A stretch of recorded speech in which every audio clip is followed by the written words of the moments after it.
मुझे हमेशा से लगता है ना कि मानव इतिहास में जो सबसे कठिन चुनाव होते हैं वो अक्सर दो सही चीजों के बीच नहीं होते।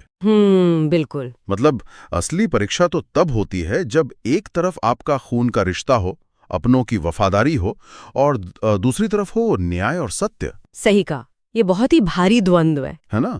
जरा सोचिए, जब किसी व्यक्ति का अपना सगा भाई या सबसे करीबी इंसान कोई ऐसा कदम उठा ले जो नैतिक रूप से पूरी तरह गलत हो, तो वहां क्या चुना जाना चाहिए? यही तो सबसे बड़ी दुविधा है। बिल्कुल। और आज की हमारी इस गहरी चर्चा का विषय यही नैतिक दुविधा है। हमारे पास जो स्रोत है ना, वो एक बेहद विचारोत्तेजक दस्तावेज है जिसका नाम है विभीषण और धर्म। और ये दस्तावेज मतलब महज एक पुरानी कथा का हिस्सा नहीं है। ये मानव मनोविज्ञान, सत्ता के अहंकार और नैतिकता के बीच चलने वाले द्वंद्व का ना एक बहुत ही सटीक विश्लेषण प्रस्तुत करता है। एकदम सही। तो आज हम इसी में गोता लगाने वाले हैं। देखिए, इस दस्तावेज की सबसे बड़ी खासियत ही यही है कि ये वफादारी और अंधी निष्ठा के बीच के उस बारीक अंतर को उकेरता है, जिसे समझना आज के समाज में बहुत जटिल हो गया है। मतलब जब हम वफादारी की बात करते हैं ना, तो अक्सर उसे एक बिना शर्त वाले गुण के रूप में देखा जाता है। बिल्कुल, जैसे कि चाहे कुछ भी हो जाए साथ नहीं छोड़ना है। हाँ, एकदम वही सोच। लेकिन ये दस्तावेज हमें बताता है कि जब भावनाएं, परिवार और सत्ता का दबाव एक साथ काम कर रहे हों, तब सही और गलत के बीच की रेखा बहुत धुंधली हो जाती है। धुंधली तो वही जाती है। मैं तो कहूंगी कि एक बेहतरीन केस स्टडी है। ये दिखाती है कि जब कोई व्यवस्था अंदर से सड़ने लगती है, तो उसमें मौजूद एक आम इंसान के पास क्या विकल्प बचते हैं। क्या बात है। तो चलिए फिर इस कहानी की शुरुआत करते हैं। दस्तावेज जिस जगह से शुरुआत करता है ना, वो अपने आप में एक बहुत बड़ा विरोधाभास है। हाँ, लंका का दरबार। हाँ, लंका का स्वर्णमय दरबार। स्रोत इसका एक बहुत ही प्रभावशाली और भव्य वर्णन करता है। मतलब ये कोई आम जगह नहीं थी। बिल्कुल नहीं। ये वैभव, सत्ता और अभिमान का एकदम चरम था। वहां सोने की चकाचौंध थी और उस व्यवस्था के शीर्ष पर बैठा था रावण। एक ऐसा नेतृत्व जिसकी शक्ति की हर तरफ चर्चा थी। बिल्कुल, जिसके अपार ज्ञान और पराक्रम के किस्से थे। लेकिन इस दरबार को पढ़ते हुए ना मेरे दिमाग में एक बहुत ही आधुनिक तस्वीर उभर रही थी। अच्छा, कैसी तस्वीर? ये बिल्कुल एक टॉक्सिक कॉर्पोरेट बोर्डरूम की तरह लगता है। अरे वाह, बहुत ही दिलचस्प तुलना है। मतलब एक ऐसी मल्टीनेशनल कंपनी सोचिए जिसका सीईओ बेहद शक्तिशाली और सफल है। उसने इतने मुनाफे कमाए हैं कि उसे लगने लगा है कि वो कभी कोई गलती कर ही नहीं सकता। जो अक्सर होता है। और उस मेज के चारों तरफ कौन बैठा है? सिर्फ उसकी हाँ में हाँ मिलाने वाले यस मैन। एकदम सटीक एनालॉजी है। उस कॉर्पोरेट बोर्डरूम वाले उदाहरण में ना, अगर हम एक मनोवैज्ञानिक परत और जोड़ दें तो इसे ग्रुप थिंक और इको चेम्बर की धारणा से बहुत अच्छे से समझा जा सकता है। इको चैम्बर, बिल्कुल। मतलब उस कमरे में बैठे लोग सिर्फ डर के कारण चुप नहीं है। व्यवस्था ने उनके सोचने की क्षमता को इस तरह ढाल दिया है कि वे सच में मान बैठे हैं कि उनका नेतृत्व अजेय है। वो सवाल ही नहीं करते। हाँ, और यहीं पर दस्तावेज एक बहुत ही शक्तिशाली वाक्यांश का प्रयोग करता है। अहंकार का अंधकार। अहंकार का अंधकार। ये बहुत गहरा है। देखिए, जब कोई नेतृत्व अत्यधिक सफल होता है ना, तो वो सक्सेस सिंड्रोम का शिकार हो जाता है। ऐसे में ज्ञान और बुद्धिमत्ता काम करना बंद कर देती है, क्योंकि उन्हें लगता है वही सब जानते हैं। बिल्कुल। व्यक्ति अपने ही द्वारा बनाई गई एक काल्पनिक वास्तविकता में जीने लगता है, जहां हर आलोचना उसे एक हमले की तरह लगती है। और इसी चकाचौंध और उस टॉक्सिक इको चेम्बर के ठीक बीच में हमें एक बिल्कुल विपरीत चरित्र से मिलवाया जाता है, विभीषण, जो कि उसी व्यवस्था का हिस्सा है। हाँ, उसी राजघराने का एक अभिन्न हिस्सा है। लेकिन स्रोत स्पष्ट करता है कि वो एकदम शांत है, संयमी है और सत्य की खोज में है। मतलब उसके लिए ये सारा सोना, ये सत्ता और लगातार मिलने वाली सफलताएं ना उस नैतिक मूल्य से छोटी हैं जिसे वो धर्म कहता है। सही कहा। एक ऐसे माहौल में जहां सत्ता ही एकमात्र सत्य हो, वहां किसी एक व्यक्ति का अपनी नैतिक कंपस को सुरक्षित रखना, मतलब ये एक बहुत ही असामान्य घटना लगती है मुझे। देखिए, इस असामान्यता के पीछे का मनोविज्ञान भी है। जब इंसान किसी विशेष समूह या परिवार का हिस्सा होता है ना, तो उसका दिमाग अवचेतन रूप से उस समूह के नियमों को अपना लेता है। अच्छा, ताकि वो सुरक्षित महसूस कर सके। एकदम सही, ताकि उसे सुरक्षा और स्वीकृति मिल सके। लेकिन विभीषण का चरित्र इस बात का प्रमाण है कि इंसान अपने परिवेश से पूरी तरह घिरा होने के बावजूद क्रिटिकल थिंकिंग या आलोचनात्मक सोच को जीवित रख सकता है। वो उस भीड़ का हिस्सा होकर भी अलग है। बिल्कुल, वो उस भव्य इमारत की नींव में पड़ी उन दरारों को देख पा रहा है जिन्हें बाकी सभी ने सोने की परतों से ढक दिया है। क्या बात कही है। वो देख पा रहा है कि बाहर से अजेय दिखने वाली ये व्यवस्था अंदर से अहंकार के दीमक का शिकार हो चुकी है। लेकिन देखिए, इस तरह के इको चैम्बर या जो खोखली व्यवस्थाएं होती है ना, उनकी एक खासियत होती है। वो क्या? वे तब तक बिल्कुल सुरक्षित और स्थिर लगते हैं जब तक उन पर कोई बहुत बड़ा बाहरी संकट नहीं आता। वो बस एक ट्रिगर का इंतजार करते हैं। बिल्कुल। और इस दस्तावेज में वो संकट तब पैदा होता है जब सीता का अपहरण होता है। हाँ, ये टर्निंग पॉइंट है। यहाँ स्रोत केवल एक घटना का जिक्र नहीं कर रहा है। इसके लिए जो शब्द इस्तेमाल हुआ है वो है धर्म की मर्यादा का भंग। बहुत ही शक्तिशाली शब्द है ये। ये एक स्पष्ट संकेत है ना कि अब वो लाल रेखा पार कर ली गई है, जिसके बाद पतन एकदम निश्चित हो जाता है। देखिए, मर्यादा का भंग होना केवल एक व्यक्तिगत शत्रुता का मामला नहीं है। अगर हम समाजशास्त्र के नजरिए से देखें तो हर समाज कुछ बुनियादी नियमों और संधियों पर टिका होता है। बिल्कुल, एक सोशल कॉन्ट्रैक्ट होता है। हाँ, और जब कोई नेतृत्व अपने अहंकार में उन बुनियादी नियमों को तोड़ देता है तो वो केवल एक अपराध नहीं करता, वो पूरी व्यवस्था के अस्तित्व को ही खतरे में डाल देता है। पूरा सिस्टम दांव पर लग जाता है। बिल्कुल, यह वह बिंदु होता है जहां व्यवस्था में मौजूद हर व्यक्ति को यह तय करना होता है कि वो किस तरफ खड़ा है। और यहीं पर ना उस टॉक्सिक बोर्डरूम का असली चेहरा सामने आता है। जब ये मर्यादा भंग होती है तो दरबार में चर्चा शुरू होती है। और बाकी सभी मंत्री और सलाहकार क्या कर रहे हैं? वे कंफर्मेशन बायस से ग्रसित होकर नेतृत्व की चापलूसी कर रहे हैं। वो सिर्फ वही बोल रहे हैं जो रावण सुनना चाहता है। एग्जैक्टली। वे कहते हैं, महाराज आपने जो किया वही न्याय है, आपके सामने कोई नहीं टिक सकता। इको चेम्बर का बेहतरीन उदाहरण। लेकिन उस पूरी भीड़ में विभीषण खड़ा होता है। वो उस इको चेम्बर को तोड़ते हुए बहुत ही स्पष्ट शब्दों में कहता है, आप ज्ञानी हैं, लेकिन आपने जो किया वो गलत है, ये विनाश का रास्ता है। बहुत बड़ी बात है ये। और इसके बाद रावण का क्रोध जिस तरह भड़कता है ना, वो हैरान करने वाला है। वो विभीषण को अपना भाई मानने से ही इनकार कर देता है। मैं आपको बताती हूँ, रावण की ये प्रतिक्रिया नार्सिस्टिक रेज का एक बहुत ही सटीक चित्रण है। अच्छा, नार्सिस्टिक रेज? हाँ, एक अहंकारी व्यक्ति की पूरी पहचान इस बात पर टिकी होती है कि वो कितना परिपूर्ण और अजेय है। जब कोई उसकी गलती निकालता है ना, तो वो उसे एक सामान्य फीडबैक या सलाह की तरह प्रोसेस कर ही नहीं पाता। अरे वाह, मतलब वो इसे एक पर्सनल अटैक मान लेता है। बिल्कुल। उसके लिए ये आलोचना उसके अस्तित्व पर, उसकी पूरी पहचान पर एक सीधा हमला होती है। वो अलग नहीं कर पाता काम को और खुद को। एकदम सही। रावण ये नहीं देख पाता कि विभीषण एक कार्य की आलोचना कर रहा है। उसे लगता है कि विभीषण उसे एक राजा के रूप में नष्ट करने की कोशिश कर रहा है। ये तो बहुत ही खतरनाक स्थिति है। लेकिन इस बिंदु पर आकर ना मेरे दिमाग में एक बहुत बड़ी वैचारिक चुनौती खड़ी होती है, और शायद ये इस पूरे दस्तावेज का सबसे जटिल हिस्सा भी है। बताइए, क्या चुनौती? देखिए, दुनिया भर की संस्कृतियों में अपने खून, अपने परिवार और अपनी जन्मभूमि के प्रति वफादार रहने को सबसे बड़ा गुण माना गया है ना? बिल्कुल। तो किसी भी व्यक्ति के लिए अपने परिवार के खिलाफ जाकर एक तरह से दुश्मन का साथ देना, इसे नैतिक रूप से सही कैसे ठहराया जा सकता है? ये सवाल तो उठता ही है। मतलब कई दृष्टियों से तो ये सीधे सीधे गद्दारी की श्रेणी में आता है। जब आपका अपना परिवार संकट में हो तो क्या उनके साथ खड़े रहना ही असली धर्म नहीं है? मैं थोड़ा इसमें उलझ रहा हूँ। मैं समझती हूँ, और ये दुविधा ना इंसानी अस्तित्व की सबसे पुरानी उलझनों में से एक है।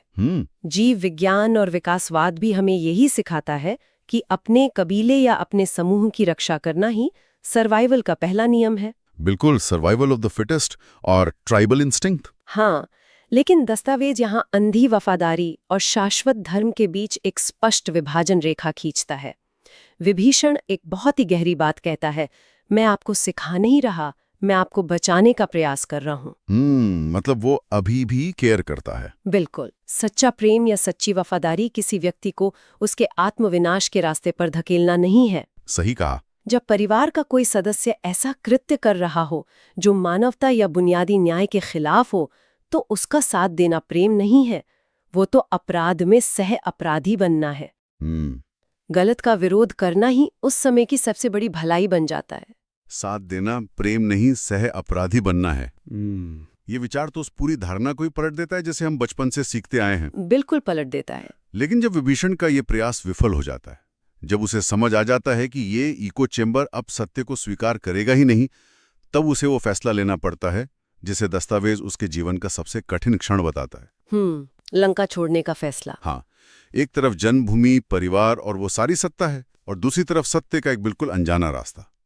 वो सब कुछ छोड़कर अकेला निकल पड़ता है। बहुत बड़ा कदम था। और यहाँ वो कॉर्पोरेट विसल ब्लोअर वाला उदाहरण फिर से एकदम सटीक बैठता है।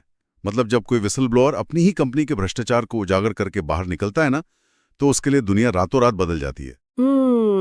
उस विसल ब्लोअर की स्थिति को अगर मनोवैज्ञानिक रूप से समझे ना, तो वो कॉग्निटिव डिसोनेंस यानी वैचारिक अंतर्द्वंद की चरम सीमा से गुजर रहा होता है। कॉग्निटिव डिसोनेंस मतलब उसके दिमाग में सब उथल-पुथल है। हाँ, ये सिर्फ एक भौतिक स्थान को छोड़ना नहीं है, ये अपनी पूरी पहचान, अपने अतीत और अपनी जड़ों को उखाड़ फेंकना है।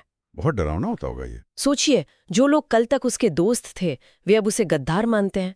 उसे उस व्यवस्था से नफरत मिलती है जिसे उसने अपना पूरा जीवन दिया। और सबसे बड़ी त्रासदी ये है कि ये संघर्ष सिर्फ एक तरफा नहीं होता। ये एक ऐसा मनोवैज्ञानिक संत्रास है जो व्यक्ति को पूरी तरह से अकेला कर देता है। बिल्कुल। और इस अकेलेपन की दूसरी परत तब खुलती है जब विभीषण श्रीराम के खेमे में पहुंचता है। हाँ, वहां भी तो चुनौती थी। मतलब अक्सर कहानियों में ऐसा लगता है कि सत्य का मार्ग चुनने पर तुरंत बाहें फैलाकर स्वागत होता है, जैसे सब ठीक हो गया। हाँ, लेकिन स्रोत स्पष्ट रूप से बताता है कि वानर सेना में भारी संदेह और अविश्वास पैदा हो जाता है। वहां चर्चा होती है कि भाई ये शत्रु का भाई है, ये रावण के उसी भ्रष्ट इको चेंबर से निकला है, इस पर विश्वास कैसे किया जा सकता है? ये कूटनीतिक चाल भी तो हो सकती है। एकदम तार्किक शक था। मतलब सोचिए, एक तरफ अपनों ने गद्दार घोषित कर दिया और दूसरी तरफ जहां सत्य की उम्मीद थी वहां भी शक की नजरों से देखा जा रहा है। इसे मनोविज्ञान में डबल एलियनेशन या दोहरा अलगाव कहा जाता है। Double alienation. देखिए, जब संस्थागत धोखे के बाद कोई व्यक्ति सिस्टम के बाहर निकलता है ना, तो बाहरी दुनिया उसे हमेशा उस पुराने सिस्टम के लेंस से ही देखती है। सही बात है। वानर सेना का संदेह पूरी तरह से स्वाभाविक था, लेकिन यहीं पर श्रीराम का वो निर्णय सामने आता है जो इस पूरे दस्तावेज का एकदम केंद्र बिंदु है। उन्होंने क्या कहा? वे उस तर्क और भय को दरकिनार करते हुए कहते हैं, जो मेरी शरण में आता है मैं उसे कभी नहीं नकारता। अरे वाह! ये केवल कोई दया या राजनीति नहीं थी, ये धर्म की असली पहचान को स्थापित करने वाला क्षण था। कैसे? श्रीराम विभीषण को उसके अतीत, उसके खून या उसके परिवार से नहीं आंकते। वे उसे उसके उस साहस के आधार पर स्वीकार करते हैं जो उसने सत्य के लिए दिखाया है। ये स्वीकार्यता मतलब केवल एक व्यक्ति की नहीं थी, बल्कि ये उस सिद्धांत की स्वीकार्यता थी कि सही काम करने वाले को अगर पनाही नहीं मिलेगी तो फिर कोई सत्य के लिए खड़ा ही क्यों होगा। बिल्कुल सही। और इसके बाद जो परिणाम आता है ना, वो तो इतिहास है।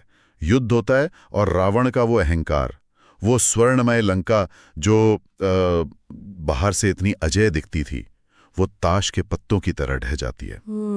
और अंततः वो राज्य विभीषण को प्राप्त होता है। यह स्पष्ट करता है कि अहंकार की नींव पर खड़ी इमारतें भले ही कितनी भी ऊंची हों, उनका गुरुत्वाकर्षण उन्हें एक ना एक दिन नीचे खींच ही लाता है। एकदम सटीक बात कही आपने। और ये पतन इस बात का प्रमाण है कि सत्य का मार्ग शुरुआत में भले ही आपको अलग थलग कर दे, आपको अविश्वास के कटघरे में खड़ा कर दे, लेकिन उसकी शक्ति दीर्घकालिक होती है। रावण की सत्ता अल्पकालिक थी क्योंकि उसे लगातार भय और चापलूसी के ईंधन की जरूरत थी। विभीषण का मार्ग कठिन था, लेकिन उसमें एक स्थायी स्थिरता थी। अब अगर हम इस पूरी चर्चा को इतिहास और पौराणिक कथाओं से निकाल कर ना आज के समाज और हमारे रोजमर्रा के जीवन में स्थापित करें, तो क्या निष्कर्ष निकलता है? तो दस्तावेज के अंत में एक विभीषण नीति उभर कर सामने आती है। ये सिर्फ एक प्राचीन राजा की कहानी नहीं है, ये हर उस दफ्तर, हर उस परिवार और हर उस संस्थान की कहानी है जहां अक्सर लोग अन्याय को चुपचाप देखते रहते हैं। बहुत ही आम बात है ये आज के समय में। बिल्कुल। किसी दोस्त का गलत रास्ते पे जाना हो या कार्यस्थल पर होने वाला कोई भारी भ्रष्टाचार, ज्यादातर मामलों में एक अजीब सी चुप्पी छाई रहती है। क्योंकि लोग डरते हैं। हाँ, क्योंकि हर किसी के मन में ये डर बैठा होता है कि अगर आवाज उठाई तो रिश्ते टूट जाएंगे, नौकरी चली जाएगी या समाज से बहिष्कार हो जाएगा। देखिए, वो चुप्पी केवल डर का परिणाम नहीं है। ये इस बात का संकेत है कि हम अपनी सुविधा को सिद्धांतों से ऊपर रखने लगे हैं। ये बहुत कड़वा सच है। दस्तावेज का निष्कर्ष बहुत ही कठोर लेकिन एकदम सत्य है। गलत का समर्थन करना या गलत होते देखकर चुप रहना मतलब खुद उस गलत का हिस्सा होना है। सही कहा। आधुनिक जीवन में सबसे बड़ी चुनौती केवल सही और गलत को पहचानना नहीं है, बल्कि उस पहचान के बाद खड़े होने का साहस जुटाना है। जब भावनाएं चरम पर हों, जब अपना ही परिवार या अपना ही समूह गलत दिशा में जा रहा हो ना, तब क्रिटिकल थिंकिंग का इस्तेमाल करके ये देख पाना कि यहाँ वास्तविक धर्म क्या है, ये आज के युग की सबसे बड़ी आवश्यकता है। ये एक बहुत ही मुक्त करने वाला विचार है कि सत्य के लिए आवाज उठाना अपनों के खिलाफ जाना नहीं है, बल्कि ये एक ऐसी नैतिक प्रतिबद्धता है जो अंततः समाज को बचाती है। बिल्कुल। सत्य कोई सुविधा नहीं है जिसे सुविधानुसार चुना जा सके। जब आप सत्य को चुनते हैं ना, तो आपको ये स्वीकार करना पड़ता है कि इसके लिए कई बार भारी कीमत चुकानी पड़ेगी। और यही कारण है कि विभीषण का चरित्र इतना जटिल और महत्वपूर्ण है। वो हमें सिखाता है कि जब आप नैतिक स्पष्टता के साथ निर्णय लेते हैं तो आपको तात्कालिक रूप से नुकसान उठाना पड़ सकता है, लेकिन लंबी अवधि में आप अपनी चेतना और अपनी मानवता को बचा ले जाते हैं। क्या बात है। अब इस पूरी गहरी चर्चा के अंत की ओर बढ़ते हुए मेरे मन में एक ऐसा सवाल उभर रहा है जो अक्सर कहानियों के सुखद अंत के शोर में दब जाता है। अच्छा, कौन सा सवाल? देखिए, स्रोत में ये बताया गया है कि रावण की हार हुई और लंका का राज्य विभीषण को मिल गया। एक सामान्य नजरिए से देखा जाए तो ये एक हैप्पी एंडिंग लगती है कि बुराई हार गई और सच्चाई को उसका इनाम मिल गया। लेकिन क्या सत्य के लिए खड़े होने के बाद मिलने वाली ये सफलता सच में इतनी आसान और सीधी होती है? इस पर विचार करना बहुत जरूरी है ना? बिल्कुल। एक ऐसा साम्राज्य जिसकी पूरी की पूरी व्यवस्था, जिसकी नौकरशाही और जिसकी जनता दशकों तक सत्ता के नशे, भ्रष्टाचार और अहंकार के उस इको चेम्बर में ढली रही हो, उसे रातों रात कैसे बदला जा सकता है? विभीषण के लिए असली चुनौती तो युद्ध के बाद शुरू हुई होगी। ठीक यही विचार मुझे बेचैन कर रहा था। मतलब उन लोगों पर शासन करना, उन्हें एक नई दिशा देना जो कल तक रावण की नीतियों को ही अपना आदर्श मानते थे और जिन्होंने विभीषण को अपने ही भाई का गद्दार माना था। एकदम सही। उनकी मानसिकता को बदलना, उस खोखली हो चुकी इमारत के मलबे के बीच खड़े होकर एक नई और मजबूत नींव खोदना, शायद उस युद्ध से भी बड़ा और भयंकर संघर्ष रहा होगा। बिल्कुल। और ये इस बात को पूरी तरह स्थापित करता है कि सत्य का चुनाव कोई एक बार लिया जाने वाला फैसला नहीं है। ये तो बस एक शुरुआत है। जब आप एक भ्रष्ट व्यवस्था को गिराते हैं ना, तो उसके बाद निर्माण की, जिम्मेदारियों की और परीक्षाओं की एक अंतहीन प्रक्रिया शुरू हो जाती है। तो सोचने वाली बात यह है कि क्या एक बार आवाज उठाना ही काफी है, या असली धर्म उस नई नींव को इस तरह से भरने में है कि उसमें भविष्य के लिए अहंकार की कोई दरार न छूट जाए? ये एक बहुत ही गहरा सवाल है। ये एक ऐसा विचार है जो किसी भी सफलता या सत्य की जीत को एक बिल्कुल नए चश्मे से देखने पर मजबूर करता है। एक व्यवस्था को तोड़ना शायद आसान हो सकता है, लेकिन एक सही व्यवस्था को फिर से बनाना वो एक जीवन भर का काम है। बिल्कुल। तो इसी गहरे और विचारोत्तेजक प्रश्न के साथ